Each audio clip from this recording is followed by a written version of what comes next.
اور مغنیہ کی راہیں تکتا ہی رہ جاتا، پر وہ نہ آتی۔ ماں کی محبت خدمت کے عوض میں دارو دل ہی دل میں اپنی خواہشات کے مدفن پر فاتحہ پڑھنے کا فریضہ احسن طریقے سے سر انجام دے دیتا۔ وہ تو شادی کے 5 برس بعد، جب مغانیہ پہ در پہ ہونے والی پیچیدگیوں کے باوجود بھی 2 بچوں کی ماں بن چکی تھی۔ بندوں کو تو کیا رحم آنا تھا، اللہ ہی کی کرنی ایسی ہوئی کہ مغنیہ کی ساس، جو مغنیہ کو ساری ذمہ داریاں سونپ کر خود فراغت کی چارپائی توڑنے لگی، اچانک گردے میں ہونے والے شدید درد دارو گاؤں سے تاخیر سے ہسپتال پہنچنے کے باعث راستے میں ہی انتقال کر گئیں۔ اس کا سسر تو ویسے ہی اس کی خدمت گزاری کے سبب اس پر پہلے ہی فدا تھا، اب دارو کو بھی چاہتوں کے ظہور کے لیے ہر نئی صبح کا انتظار رہنے لگا تھا۔ زندگی ایک دم کانٹوں کی سیج سے پھولوں کے بستر میں بدل گئی تھی۔ رہ گئی مونا تو اس کا بانکا سجیلا بچپن کا منگیتر لاہور شہر میں پڑھ رہا تھا، سو وہ ابھی اس کی رخصتی میں دیر تھی، اوپر سے آنے والی بقر عید بھی اس کے زخموں پر نمک چھڑکنے کے لیے تیار رہتی۔ دن بھر اوپلے تھاپتی، بکریوں بھینسوں کو چارہ ڈالتی، مکھن نکالتی۔ مونا کو بس سپہر کے وقت چند ہی لمحات میسر آتے جب وہ اپنے جلے دل کے پھپھولے پھوڑتی، دل کے اندر جنم لینے والی ماں کے خلاف ہر ناراضی بات وہ میمونہ کے سامنے رکھ دیتی۔ میمونہ ایک بہترین سامع کا بھرپور کردار ادا کرتی ضرور، مگر حتمی طور پر اپنی پیاری خالہ جان نزہت کے ہی حق میں فیصلہ دیتی، جس پر پل بھر کے لیے مونا کا دل ملول تو ہوتا، مگر بالآخر دل پر پڑا بھاری شکوے شکایات کا بوجھ سنانے کے بعد دل ہلکا ہو جاتا۔ نہ دے علاج مسیحائی جانا، نہ دے علاج مسیحائی جانا، تیرے میٹھے بول بہت ہیں۔ منزہ کی جادو بری باتیں اس کی مشکلات کا حل تو پیش کر نہ پاتی، مگر تسلی و ڈھارس کے سحر بھرے پھائے ضرور رکھ دیتی، اور پھر مونا بھی مطمئن ہو جاتی، مگر اندر ہی اندر سے کوئی چھوٹی سی شے درد کی انی لیے بے تحاشا بڑی ہونے لگی۔ اپنے آنگن کی موٹی تازہ گائے بھینسوں کا چارہ کھلانے کے فرض سے سبکدوش ہونے کے بعد آج پھر سے مونا نے ٹنکو کے ہاتھ ملاقات کا سندیسہ بھیجا تھا۔ گو کہ منزہ کو بھی ابھی تو اس کی باتیں سننے کا اتنا شغف ہو گیا تھا کہ جیسے کوئی معصوم بچہ ہر شب کا انتظار بس اسی خوشی میں کرتا ہے کہ آج پھر تاریکی چھاتے ہی دادی اماں کی کہانی سنے گا۔ پھر مونا کی بھولی بھالی صورت، من موہنی آواز، سر اور پلکوں کے خم دیکھتے دیکھتے داستان سننے کا مزہ ہی اور ہوتا تھا۔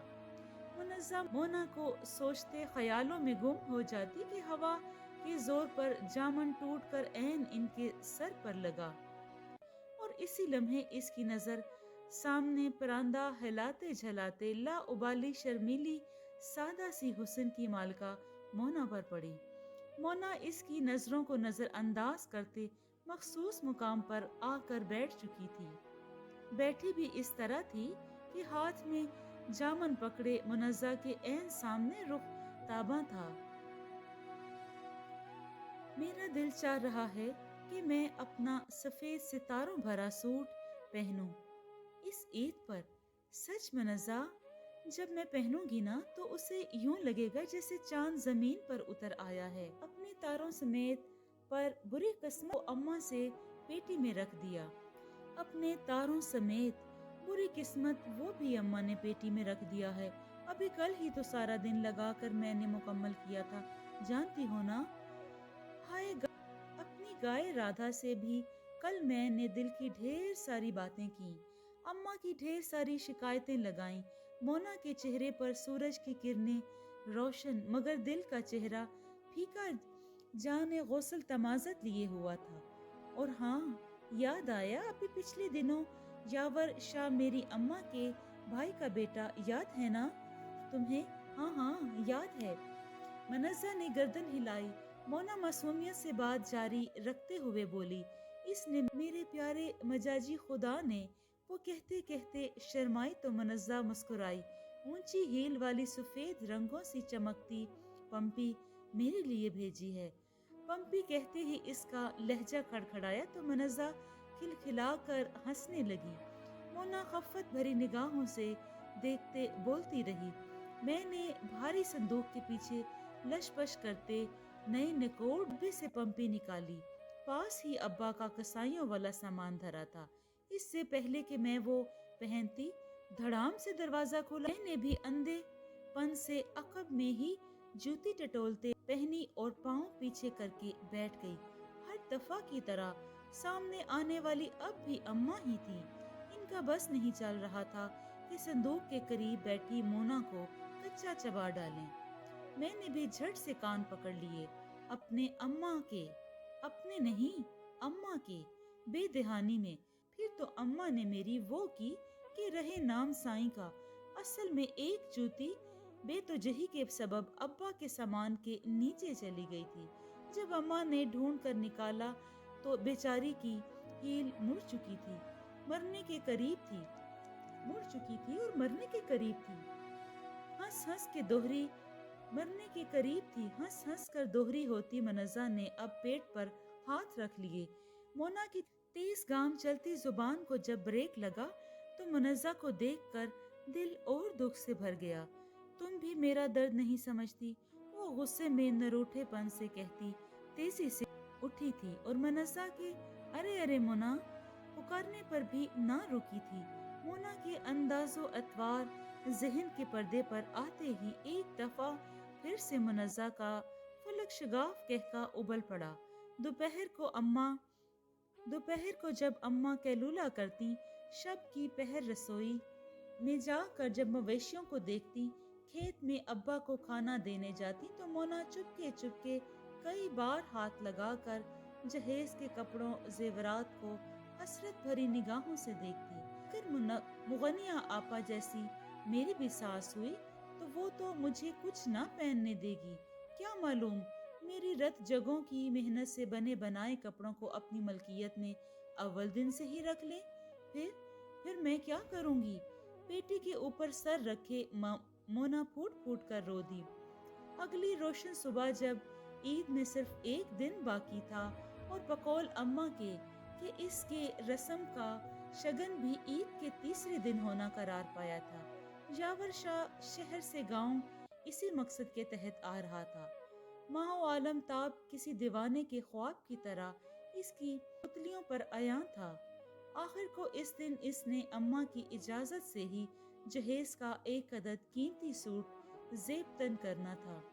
مونا کی گلاب چہرے پر غنچوں سی چمک تھی، حسن چمن پر رونق صبح کی طرح اود کر آ رہا تھا۔ چہچہاتی کھلکھلاتی کلیاں نرم شاخوں پر جھوم رہی تھیں۔ اپنی پیاری گائے رادھا کو کئی دفعہ یہ بات وہ بتا چکی تھی، عید کے تیسرے دن اس کو اپنی زندگی کا سب سے بڑی خوشی ملنے والی تھی۔ لیکن ایک معمولی سا درد بھی تھا رادھا کے قربان ہو جانے کا۔ آج مونا احساس سے مارو بس ہنسنا مسکرانا چاہتی تھی۔ عید کے پہلے 2 دن تو شدید مصروفیت کی نظر ہو گئے اور بالآخر تیسرا دن بھی آن پہنچا۔ علل صبح ہی رادھا کو قربان کرنے کا فریضہ انجام دے دیا گیا۔ جانے کس جذبے کے تحت آج نزہت آپا نے مونا کو وقت فجر بھی نہ ہلایا کہ رات بھر وہ رادھا سے راز و نیاز میں مشغول رہی۔ پھر دن بھر کے کام بھی تو تھکا دیتے ہیں نا۔ منزہ آج خوب اچھی تیار ہو کر اپنی بہترین سکھی کے ہاں آ پہنچی اور نزہت آپا نے مونا کو تیار کرنے کا فعل بھی اسی کے ذمے لگایا تھا، جو وہ خوشی خوشی کرنے کے لیے تیار ہو گئی۔ گاؤں کے وسیع رقبے پر پھیلے ان کے کشادہ صحن میں یاور شاہ نے قدم رکھا۔ عین اسی لمحے منزہ کی دلخراش چیخ نے باہر موجود ہر شخص کے دل کی دنیا تہو بالا کر دی تھی۔ خالہ، خالہ دیکھیں نہ خالہ جان، دیکھیں مونا نہ بازو ہلا رہی ہے نہ آنکھیں کھولتی ہے۔ آپ اس کی سانس اور اس کی سانس، منزہ کی آواز خلق میں ہی دب گئی تھی۔ سب اندر کی جانب بھاگے تھے۔ مونا کے پاس ہی پڑا زیورات کا ڈبہ بے ترتیب انداز میں بند تھا۔ اٹیچی کیس کھلا پڑا تھا۔ یاور شاہ کی نگاہیں سوئی ہوئی مونا پر سے ہٹنے کو انکاری ہو گئی تھی۔ یاور کو لگا تھا کہ بہت دیر ہو گئی۔ حقیقتاً اس نے بہت دیر کر دی تھی، بہت دیر کی، مہرباں آتے آتے۔ نصرت آپا کو یوں لگا تھا کہ گویا کسی نے اس کا دل چیر کر 2 ٹکڑوں میں تقسیم کر دیا۔ منزہ ہوش و خرد سے بیگانہ ہو چکی تھی۔ فی الفور یاور نے کسی امید کے تحت جیپ نکالی تھی۔ اسپتال پہنچنے سے پہلے ہی مریضہ دم توڑ چکی ہے۔ تشخیصی رپورٹ سے یہی اخذ کیا گیا تھا کہ بے حد خوشی سے ملغوب ہو کر مریضہ کے دل پر اتنا بوجھ پڑا کہ اس نے کام کرنا چھوڑ دیا۔ ڈاکٹر کے الفاظ نہیں تھے، بلکہ کوئی سیسہ تھا جو پاس کھڑے اپنوں کی سماعتوں میں انڈیلا گیا تھا۔ دیوار کے سامنے ہی سب دیکھتے رہے۔ پس دیوار کسی نے جھانکنے کی زحمت نہ کی تھی۔ خوف کے بیاں بام میں کوئی یہ بتائے گا، عمر بھر کی محرومی، ہولناک رستوں پر موت کیوں دکھائی دیتی ہے؟ جی دوستو، آپ کو یہ کہانی کیسی لگی؟ اگر آپ کو یہ کہانی اچھی لگی ہے تو اس کو لائک کریں اور کمنٹ میں اپنی رائے کا اظہار دیں۔ یہ آپ کی طرف سے ہماری حوصلہ افزائی ہوتی ہے۔ شکریہ۔